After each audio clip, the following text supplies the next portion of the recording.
안녕하십니까. 이어서 경남 소식 전해드립니다. 창원의 한 어촌에선 어촌 경제와 관광 활성화를 위해 국비 등 6억 원을 들인 저온 창고가 1년 넘게 방치되고 있습니다. 어떤 이유인지 문그린 기자가 알아봤습니다. 창원의 한 어촌 마을. 창원시가 6년 전 어촌 경제와 관광을 활성화시키겠다며 21억 원을 들여 저온 창고를 짓고 마을 회관을 신축했습니다. 어업인들의 수산물 판매와 보관을 돕기 위한 저온 창고입니다. 이렇게 안으로 들어서면 20평짜리 빈 창고 공간이 나타납니다.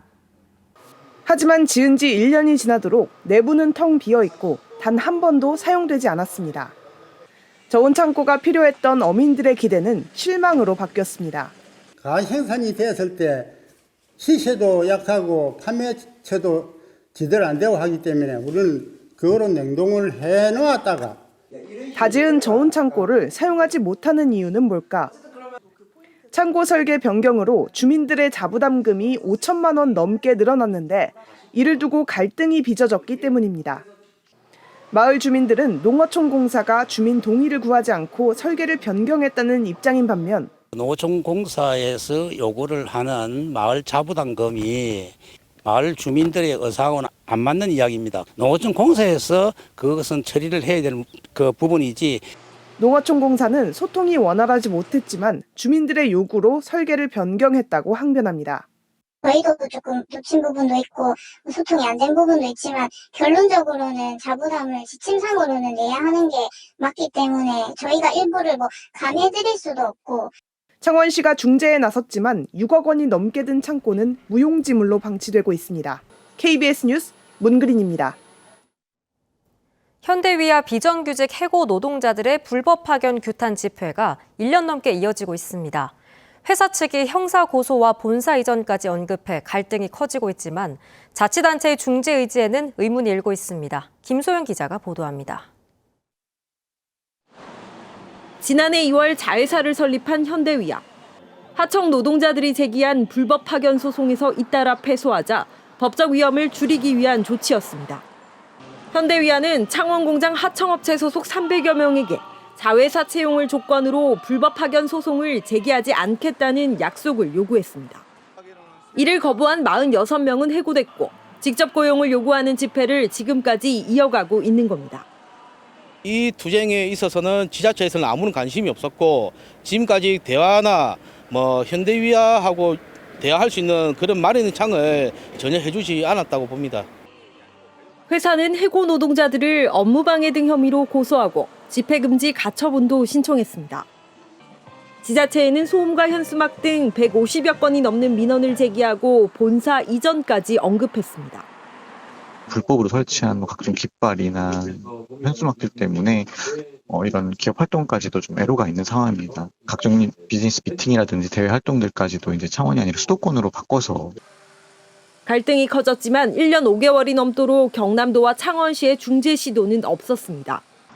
경남도의 노동정책 담당 부서와 창원시 경제 담당 부서가 현장 조사에 나선 건 지난달 말쯤. 경남도청 직원이 갈등을 중재하겠다며 노사를 만났다가 사측이 제공한 기념품을 받은 게 빈축을 사기도 했습니다. 중재를 하는 사람의 태도에 좀 문제가 있었다고 생각해요. 인정하지 못한 거고 노사 관계나 이런 데 인식이 약한 거죠. 논란이 불거지자 뒤늦게 경남도는 중립적이고 실질적인 중재자 역할을 충실히 해나가겠다고 밝혔습니다. KBS 뉴스 김소영입니다. 경상남도가 지역 핵심 현안을 이재명 정부의 국정과제에 반영하기 위해 중앙부처 등을 방문합니다. 또 남해 조도와 호도의 섬 누리길이 공사를 마무리하고 개통됩니다. 이번 주 경남 송현준 기자입니다. 경상남도가 오늘 수요일 중앙부처와 지역 국회의원을 방문해 이재명 정부 국정과제에 경남 현안 반영을 건의합니다. 경상남도는 산업경제와 도시교통, 농업 등 5개 분야에서 부지사와 실국 본부장으로 구성된 대책반을 꾸렸습니다. 또 정부 국정기획위원회와 유기적으로 소통하고 국정과제에 반영되도록 노력할 계획입니다. 부산, 양산, 울산 광역철도 건설을 위한 회의가 이번 주 수요일 한국개발연구원에서 열립니다. 경남도와 부산시 관계자와 국토부와 철도공단은 이번 회의에서 부산, 양산, 울산 광역철도의 예비 타당성 조사 방안을 논의합니다. 남해군 조도와 호도에 설치된 섬 누리길 개통식이 이번 주 목요일 개최됩니다. 남해 조도와 호도에는 바다 전망과 함께 도보 여행을 즐길 수 있는 누리길과 해상 낚시터, 거점센터가 설치됐습니다. 경남도의회 제424회 정례 제4차 본회의가 이번 주 금요일 오후 열립니다. 도의회는 이번 본회의에서 경상남도와 경상남도 교육청의 2024 회계연도 결산 회계와 예비비 지출 내역을 심의합니다. KBS 뉴스 소견준입니다. 현재 서부를 중심으로 시간당 1mm 안팎의 비가 내리고 있습니다. 기압골에 의해 내리는 이번 비는 낮까지 이어지다가 대부분 그치겠는데요. 예상되는 강수량은 남해안에 10에서 40mm, 내륙에 5에서 20mm 정도로 곳에 따라 돌풍과 함께 천둥 번개가 치는 곳이 있겠습니다. 한편 오늘 오전까지 남해안에 가시거리 1km 미만의 안개가 끼는 곳이 있겠는데요. 출근길 차량 운행하신다면 안전운전 하셔야겠습니다. 오늘 경남의 하늘 흐리다가 늦은 오후부터 맑아지겠습니다. 현재 기온 창원이 23도, 통영이 21도로 어제 같은 시각보다 높고요. 한낮에는 창원이 27도, 함안이 29도로 예년과 비슷하거나 조금 높겠습니다. 서부 지역도 진주가 23도, 산청이 22도를 가리키고 있는데요. 한낮에는 사천과 하동이 29도, 합천 30도 예상됩니다. 바다의 물결은 먼 바다에서 최고 3.5m로 매우 높게 일겠습니다. 내일부터는 30도 안팎으로 오른 기온에 습도가 높아 무덥겠습니다. 내일은 서부 내륙에 소나기 가능성이 있겠고 금요일부터 일요일까지 경남에 비 소식이 있겠습니다. 날씨였습니다. 경상남도가 경남의 항공기업 13곳과 함께 오늘부터 오는 22일까지 프랑스 파리에서 열리는 2025 파리 에어쇼에 참가합니다. 경상남도는 전시회 기간 홍보관을 운영하며 경남 항공기업과 글로벌 기업의 수출 상담을 지원하고 캐나다 몬트리올과 프랑스 툴루즈 등 세계적 우주항공 클러스터를 대상으로 투자 유치에 나설 계획입니다.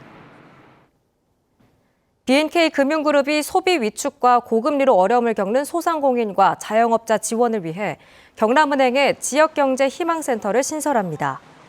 B&K 금융그룹은 이를 통해 전통시장 이용 캠페인과 산청 산불 피해 복구 지원 계획을 추진하고 소상공인 경영 개선 컨설팅과 채무 조정 만기 연장 프로그램 등 맞춤형 대책도 마련할 예정입니다.